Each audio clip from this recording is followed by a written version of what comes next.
Welcome back to video 3 in the series, video series Mythology. We were about to talk about some specific Greek gods and goddesses.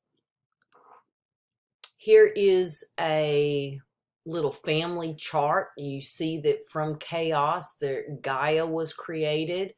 You also have her and Uranus, creating children, and you see the lovely little family line.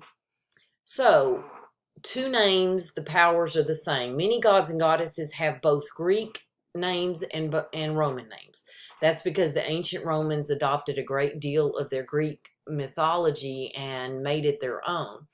Often they changed the names of the particular gods and goddesses. When we talk about the Olympian gods, we're talking about those gods that reside on Mount Olympus. Now, life on Mount Olympus was not a calm existence at all. In fact, it was pretty crazy. A certain god would turn a nymph into a tree. A grumpy dad swallowed his kids one by one. There's a winged cherub. He's accused of flyby shootings. I mean, it's pretty wild on this lovely life on Mount Olympus. And it was believed that on one of the little Greek isles or whatever up in the sky, you would have Mount Olympus at the very top uppermost point that the gods and goddesses reside. First of all, there's Zeus. He's the king of the gods. He marries Hera. He is the ruler of weather. He's the keeper of laws. He's the protector of Greek kings. He's the guardian of morality. He also loves the ladies. He had over 115 girlfriends and wives and over 140 children. Now, when you think about who's your daddy and you think about Zeus, you've got goddesses that he is the father of. You've got mortals that he is the father of. So he really gets around. Now there's one problem, or we'll talk about the problem later. Apollo is the god of light and sun. He is part of a twin group. Artemis and Apollo are twins. Now Apollo is considered the oracle of Delphi. And it was thought to be that if you were struck by his arrow, it meant you died suddenly. So he had a lot of power. He also was attributed with being the killer of the Cyclops, that monster that was the one-eyed. Poseidon is another one of the Greek gods. He is the god of the sea. He is Zeus's brother. Remember, we talked about in the previous lecture that Zeus conquered his dad, and so him and the brothers all became, part of the sea, the underground, whatnot. So Poseidon is the god of the sea. He's Zeus's brother, and he's the second most powerful god. He creates the earthquakes. He makes horses. Then we've got Hermes, the messenger of the god. And we see him, like if you go to a florist and you want to order some flowers, you will usually see the little FTD florist icon or symbol, and it will have the winged messenger, and that's Hermes. He's the god of secrets and tricks.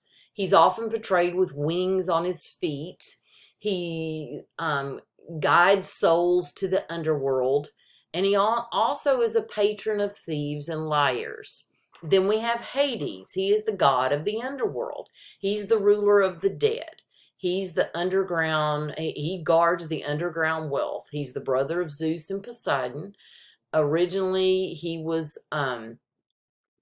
called He Who Must Not Be Named, which is interesting because when you think of Harry Potter and Voldemort, he's the one that should not be named. So interesting. Ares, god of war. He's disliked by the gods and mortals for being bloodthirsty and a coward. He marries the goddess of love, Aphrodite. So you've got the god of war in Ares marrying the goddess of love, Aphrodite.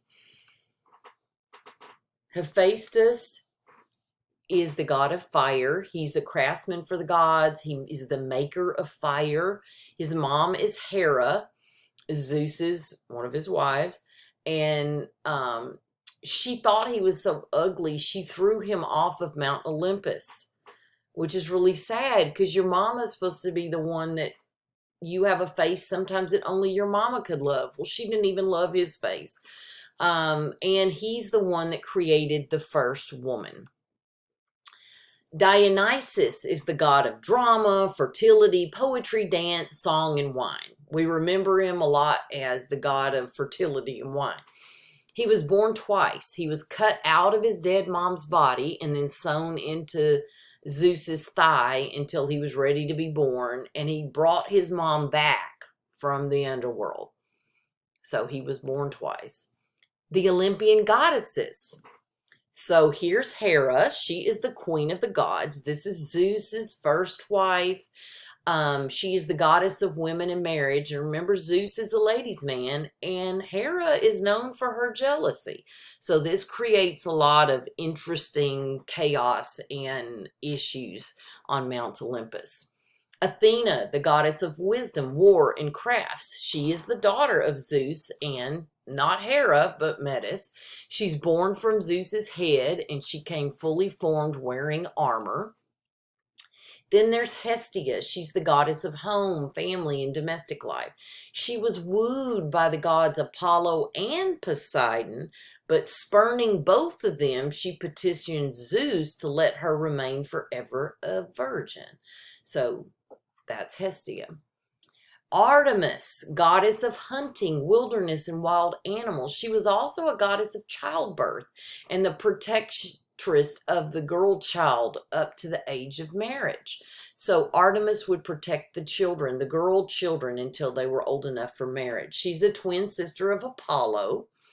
Artemis expects her followers to stay away from boys, just like she does. Then there's Hebe, the goddess of youth and the cupbearer of the gods, who served ambrosia at the heavenly feast. So she was also the patron goddess of the young bride and an attendant of the goddess Aphrodite. She's the personification of youth. She's described as a daughter of Zeus and Hera. Aphrodite, one of the most famous goddesses, great Olympian goddess of beauty, love, pleasure, and procreation. She supposedly is the mother of Cupid, which we are very familiar with around Valentine's Day, and she's actually the cause of the Trojan War. It was believed that she was born out of a shell. So, interesting artist rendition. Demeter is the goddess of agriculture, the earth, and corn. Her daughter Persephone was kidnapped by Hades. She cares for the earth and she makes things grow. Now, cultures need heroes. Heroes provide us with someone that we can look up to, someone we can emulate, someone we can believe in. They can be our role models. This motivates humans to continue on our journey and to strive to be better while we survive the adversity of daily life and our own personal struggles.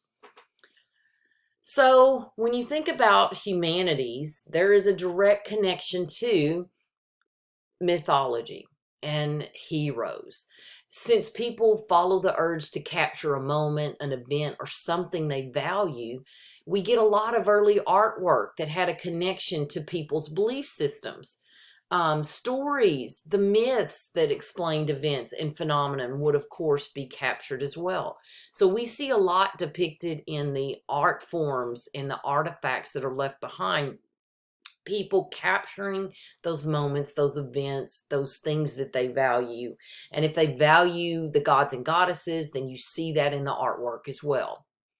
So when we see mythology, as I mentioned, reflected in artwork, it can be in literature, references to the gods or goddesses, visual arts, performing arts. All of these can have a connection and mythology being reflected in them.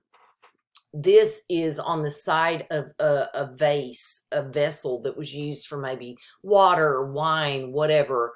And this is a depiction of Hades the god of the underworld, and Persephone that he stole and took down to the underworld.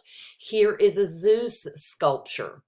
Okay, so there's a lot of sculptures done of the gods and goddesses, and a lot of artwork done, whether it be on pottery or whether it be actually in paintings, as we see here.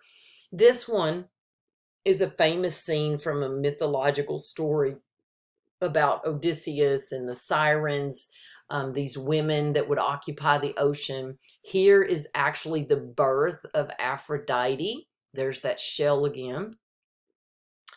And so in closing, myths have been a strong part of our existence in most, if not all, cultures. Myths and their heroes and the gods associated with them give humans answers and hope, something that we can believe in as humans. We see these beliefs in the artifacts that have been left behind.